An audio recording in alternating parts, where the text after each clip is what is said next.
जावई बापू, आमचे चिरंजीव करतील तेजूशी लग्न.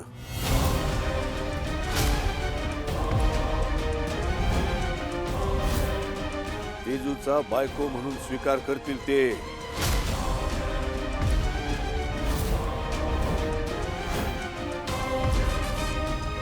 बोला,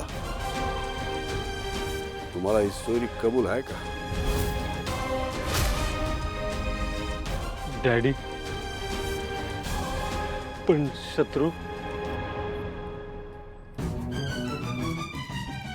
काळजी करू नका. आमचे चिरंजीव आमच्या शब्दाबाहेर नाहीत. आमचा शब्द ते कधीच खाली पडू देणार नाहीत.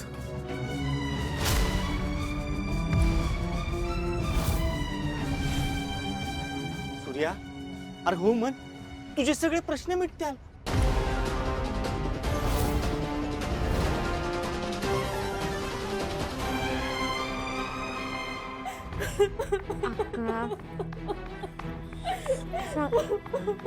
आत्या, आत्या, काही कळलं का? काही पत्ता लागला का? सांग ना. नाही,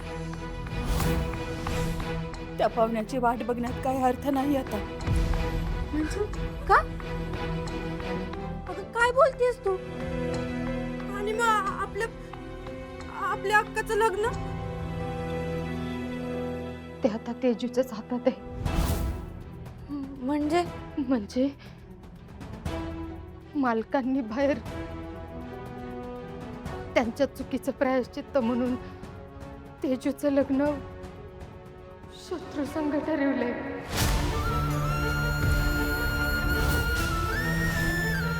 काय?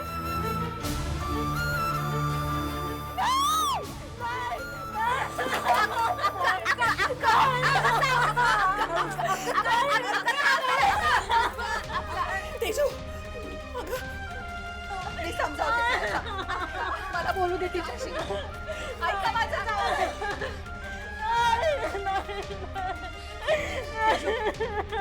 तेजू, तेजू, तेजू शांत हो. तेजू शांत हो. ऐक माझं. ऐक, हे ऐक, मी काय सांगते. हे बघ, आम्ही इथं आलोय ते तुला शत्रूशी लगीन कर म्हणून सांगायला नाही. नाही, आम्हाला दोघींना बी माहिती आहे आमचा पोरगा कसा आहे. आयुष्यभर तुला सुख लाभू द्यायचा नाही. तो राक्षस आहे, तो राक्षस. डॅडी, तुम्ही माझ्यासाठी देव माणूस आहे. आजवर जेव्हा जेव्हा माझ्यावर कठीण प्रसंग आला ना, तेव्हा तेव्हा तुम्ही मला तारलं. मी आजपर्यंत तुमच्या शब्दाच्या बाहेर नाही गेलेलो डॅडी. पण काय? पण डॅडी, मला एकदा तेजूला विचारायला लागेल. आजवर मी त्यांना कोणत्याच गोष्टीची जबरदस्ती नाही केलेली हो. तिला शत्रूबरोबर लग्न करायचं का नाही ते मला तिला एकदा विचारायला लागलं डॅडी. ह्याला काही याड लागले का काय? अरे एक तर त्या पोरीशी लग्न कोण करणार झाले आणि तिला चिचराय निघालाय लगीन करतोस का म्हणून. सूर्या, अरे शुद्धीवर आहेस का तू? दारावर भिक्षा मागायला आलेल्या माणसाला हे नको ते नको म्हणायचा अधिकार नसतो. ए छत्री, काय बोलतो कळतंय का तुला? अरे जावई बापू आहेत ते आमचे, आणि काय चुकीचं बोलतायत ते. त्यांच्या बहिणीचा स्वीकार करून आम्ही काय त्यांच्यावर उपकार नाही करत. आमच्या चुकीचं प्रायश्चित घेतोय. आम्ही जे काय करतोय ते तेजूच्या भल्यासाठी करतोय. पण सूर्याला बी त्याच्या बहिणीची काळजी आहेच की काय? डॅडी, मला माहित होतं तुम्ही मला समजून घ्याल. पण तेजूचा निर्णय घेतल्याशिवाय मी नाही पुढे जाऊ शकत डॅडी. ठीक आहे जावई बापू, तुम्ही म्हणाल तस.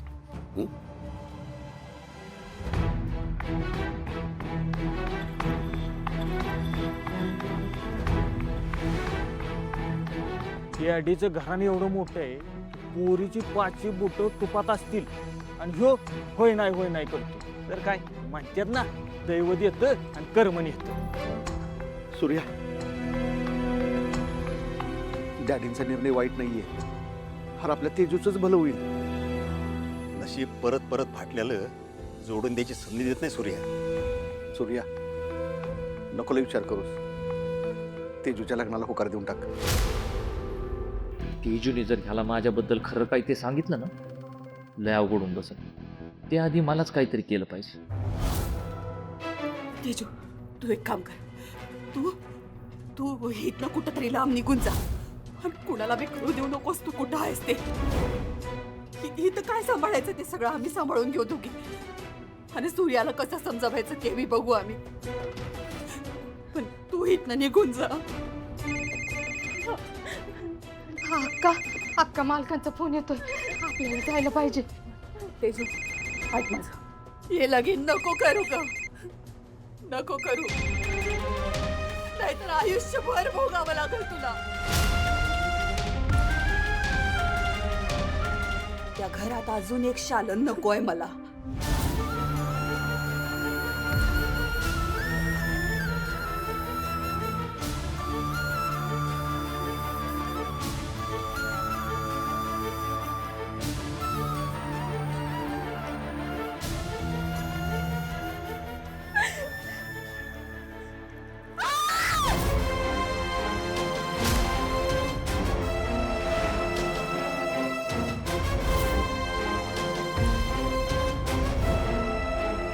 अगं माझ्या नावाचा चुडा आहे.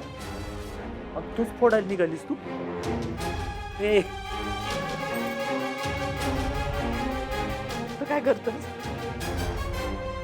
तू निघून जायचं. ए अरे येडी आहे काय तू? असा कसा जाऊ? नाही असा कसा जाऊ? अगं थोड्याच वेळात आहे ना आपण एक होणार आहे. एक तू या राजाची राणी होणार आहेस. हा हे बघ, सगळ्यांचा होकार आलाय. आता फक्त तुला हो म्हणायचं. मग जाळंदूर संघटन.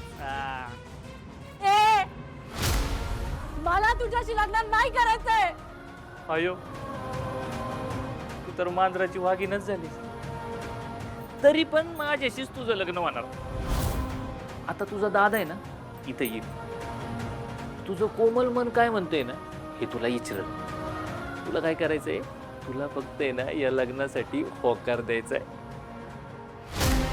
आणि जर तू तुझ्या दादाला या लग्नासाठी नाही म्हणून सांगितलं तरी तर रक्ताच्या पाठ वाहतील. माझी माणसं आहेत ना मांडवा बाहेर बंदूक घेऊन उभी आहेत. मिसक्याव. मी आता तुझ्या धमक्यांना घाबरणार नाही. खूप सहन केलं, पण आता मी गप्प बसणार नाही. दादाला जाऊन मी सगळं सांगणार आहे. गोळ्या घालून टाक. अख्खी जगताप फॅमिली संपव. जर का हे लग्न फिसकटतंय ना तर त्यांचं अख्खं खानदान संपतंय. भले मला जेलमध्ये जायला लागलं ना तरी चालत, पण यांच्या कुटुंबातला एक पण मेंबर आज राहिला नाही पाहिजे. जो नाही आपला तो आज खापला.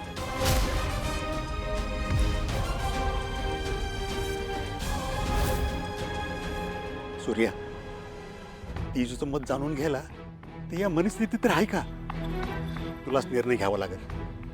मला तर असं वाटतंय तेजू डॅडीच्या घरी सुखात नांदेल. सूर्या, अरे साठलोट होईल. आपली पोरगी आपल्या नजरेसमोर राहील. काय पाहिजे अजून? आपण लग्नाला होकार देऊया. होय, मग तुझं सगळं खरं आहे. अरे पण मग आजपर्यंत ती दुसऱ्या कोणासंग तिच्या संसाराची स्वप्न रंगवत होती आणि आता दुसऱ्या कोणासंग तिचं लग्न लावून द्यायचं. अरे त्याच्या मनात तरी विचार करायला नको का आपल्याला?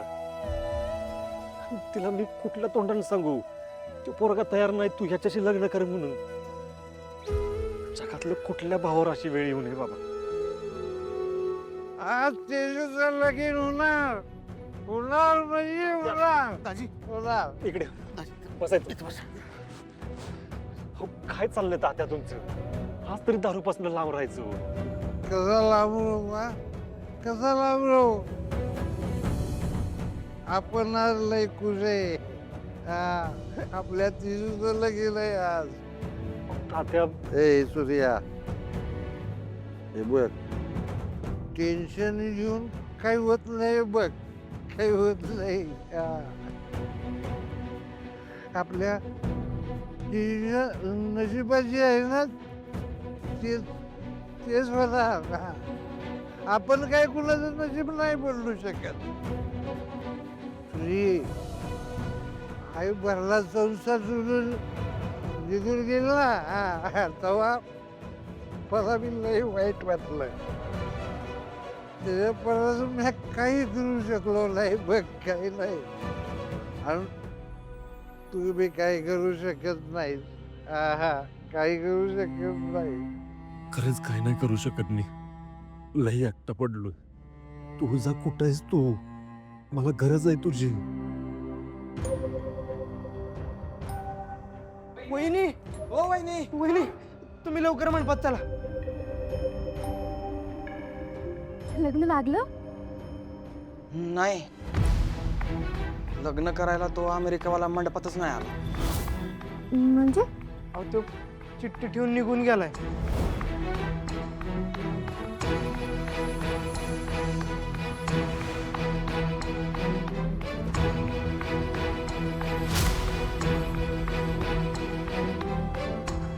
काय तेजू शत्रूची बायको नाही नाही हे नाही झालं पाहिजे चला आपण जाऊया हे सूर्या आज होणार ना रे तेजूचं लगीन झालंच पाहिजे बघ तू काही बी करू शकतो रे तू तू सगळं बदलू शकतो बघ हे लावशील ना रे लावशील ना तेजूचं लगीन लावशील तेजूचं लगीन नाहीतर गाव असेल हे माझ्या गाव असेल आताच हसायला लागले समजे मला मला असं खाली पाल घालून नाही जगायचं रे नाही जगायचं तात्या अहो ऐक ना शांत व्हा तुम्ही तात्या सूर्या हर गुरुजी काय म्हणल्यात तेजूचं लग्न आज झालं नाही तर कधीच होणार नाही नाही नाही तेजू बिना लग्नाची नाही राहणार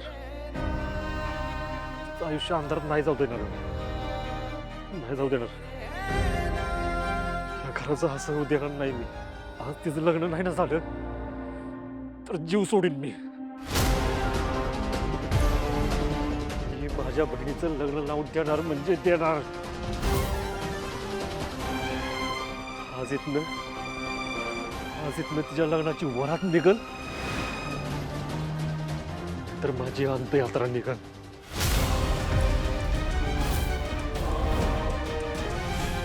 दादा तेजू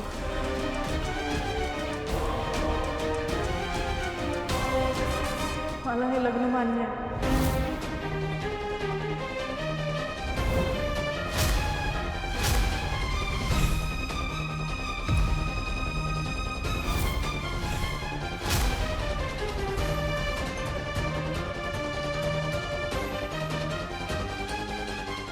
अगं हे काय बोलायला लागली ही पोरगी चला चिरंजीवांना तयार करा बाकी इदी नाही करता आली लग्न धूमधडाक्यात झालं पाहिजे कळलं का वरमाई झाला तुम्ही पण मला आम्ही काय म्हणलं ऐकलं नाही का तू चला तयारी लागा चला येत आहे ना माझ्या आयांना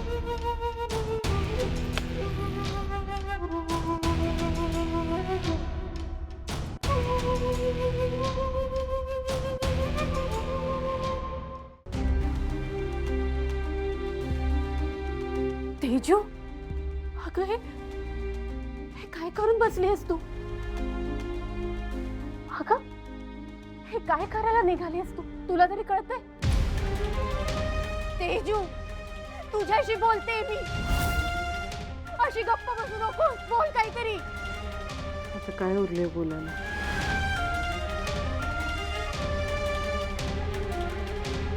तेजू, अगं असं का बोलतेस? हा शेवटचा पर्याय नाहीये. माझ्यात आता कुठल्याही संकटाला सामोरं जायची हिंमत नाहीये. तेजू, तू एकटी नाहीयेस. अगं आम्ही सगळे आहोत ना तुझ्यासोबत. प्लीज अशा कुठल्याही परिस्थितीला शरण जाऊन असा चुकीचा निर्णय घेऊ नकोस ग. हे बघ, तुझ्या आयुष्याचा प्रश्न आहे हा. माझं आयुष्य माझा दादा आहे. त्यालाच काय झालं तर मी जगून काय करू? हे लग्न मी स्वतःसाठी नाही, माझ्या माणसांसाठी करते.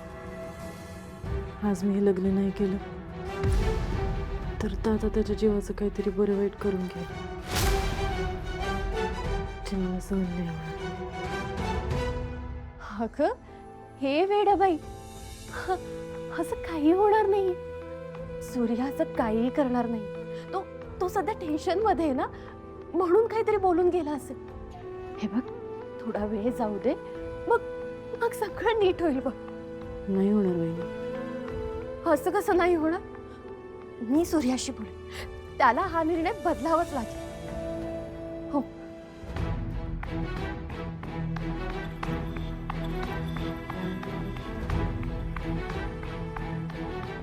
सूर्या, दाजींचं हालार बघू ना ती.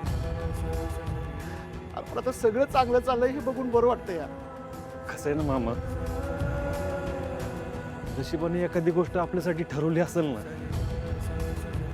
त्यापुढे आपण काहीच करू शकत नाही. याची आता खात्री पटायला लागली मला.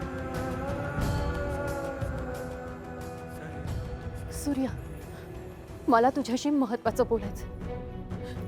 प्लीज माझ्यासोबत चल. पण तुम्ही जावा, मी दाजींच्या पाशी बघतो. हा, तुम्ही जा.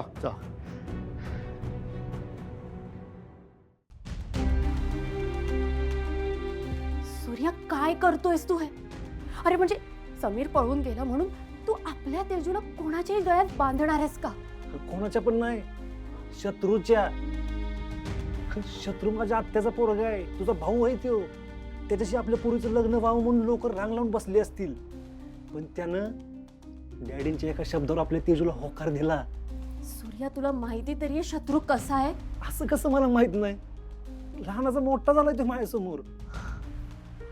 हो सूर्या, पण तुला फक्त बाहेरून माहिती. अरे मी त्याची बहीण आहे.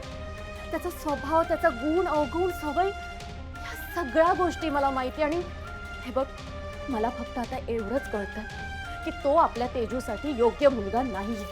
तुझा ऐक, तो माझ्याशी भांडला म्हणून तुला असं वाटतं. अरे त्याच्या जागी दुसरा कोण असता तर तो पण असंच वागला असता. आपलं लग्न झालं म्हणून तो बेतरला होता. जगातल्या कुठल्या भावाला आवडेल ग आपल्या बहिणीने पळून जाऊन लग्न केलेलं? त्यानं पण तेच केलं तुळजा. आणि त्याचा आता माझ्यावरचा राग संपलाय. शत्रू सुधारलाय आणि त्यानं माझी माफी पण मागितली. सूर्या, तू किती भोळा आहेस रे. पण एवढं लक्षात ठेव, तुझ्या या भोळेपणाचा इतर कोणाला मी फायदा उचलून नाही देणार. तुळजा, कोण माझा फायदा घेते तुळजा? गावाकडे लोक असेच असतात. आपल्या घराण्याच्या लेकीनं पळून जाऊन लग्न केलं म्हणजे आपल्या प्रतिष्ठेला धक्का लागला असं समजतात इथं. आणि डॅडींचं नाव मोठं आहे तुळजा. त्यांच्या लेकीनं माझ्यासारख्या सामान्य माणसाबरोबर लग्न केलं हे त्यांना सहन झालं नसणार आहे. मनाविरुद्ध लग्न केलं ना तर इथं लोक जीव घेतात. शत्रूनं तर फक्त माझा रागराग केला, त्यानं काहीच केलं नाही. तुझा तू या सगळ्याचा नको विचार करू. तू जसं समजतेस ना तसं नाही आता. आणि अशी सूर्य काय ना आपल्याला शोधून सापडणार नाही तुझा. तुझ्या या डोळ्यावरची पट्टी मी कशी काढू रे? अरे जसं दिसतं तसं नसतं हे कधी कळणार आहे सूर्या तुला?